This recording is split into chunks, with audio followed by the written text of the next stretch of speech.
तो Elon Musk India में आने वाले हैं, मतलब कि उनका व्यापार इंडिया में प्रसारित होने वाला है। इससे पहले एलोन मस्क ने डोनाल्ड ट्रंप को जितवाने में महत्वपूर्ण भूमिका निभाई है। इसके बाद अब इनके भारत आने की सुर्खियां बनी हुई हैं। मे भी जनवरी से पहले ही इंडियन गवर्नमेंट एलोन मस्क को ये कह देगी कि आप भारत में काम कर लीजिए। इसके अलावा यह भी कहा जा रहा है कि टेलीकॉम मिनिस्टर ने स्टारलिंक के सवाल पूछे जाने पर कहा कि एलोन मस्क हमारे रूल्स एंड रेगुलेशन को मानते हैं तो हमारे यहां काम करने में कोई दिक्कत नहीं है। ऐसे में सबसे बड़ा सवाल यह है कि मुकेश अंबानी को इस सबसे दिक्कत क्या होगी। बाय द वे, आपको पता होगा कि आज के समय इंडिया में बहुत बड़ी इंटरनेट वॉर चल रही है। इनमें से दो टेलीकॉम कंपनीज एयरटेल और जियो ने इंडिया का पूरा इंटरनेट बाजार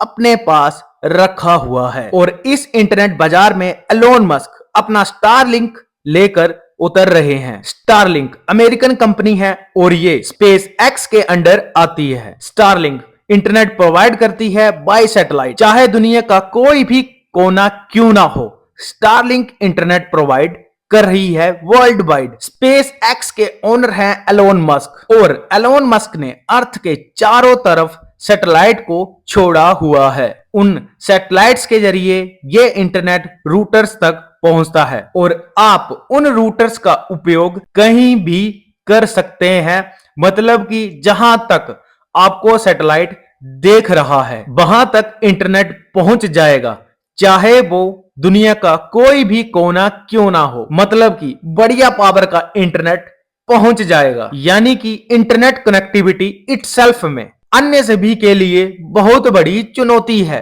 अब सबसे बड़ा सवाल यह है कि अभी तक स्टारलिंक भारत में क्यों नहीं आया। तो पहले इंडियन गवर्नमेंट की तरफ से एलोन मस्क को अप्रूवल नहीं मिल रहा था। कुछ सेफ्टी कंसर्न थे और मे भी कुछ टेलीकॉम इंडियन कंपनीज रुकावट पैदा कर रही होंगी कि एलोन मस्क को लाइसेंस ना मिले। अगर हम बात करें सेफ्टी कंसर्न्स की, जैसे national law and regulations, security and privacy concerns and keeping data close to users, और अब काफी दिक्कतों के बाद अप्रैल 2024 में स्टारलिंक को अप्रूवल मिल गया है बाय इंडियन गवर्नमेंट और इंडिया में सबसे बड़ा कंपटीशन रिलायंस जियो को ही मिलने वाला है। और आप खुद सोच के देखो, दुनिया का टॉप बिलियनियर आदमी अगर इंडिया में आ रहा है, ऑब्वियस सी बात है कि वो जियो को टक्कर दे सकता है। आपका क्या मानना है कमेंट सेक्शन में जरूर लिखें,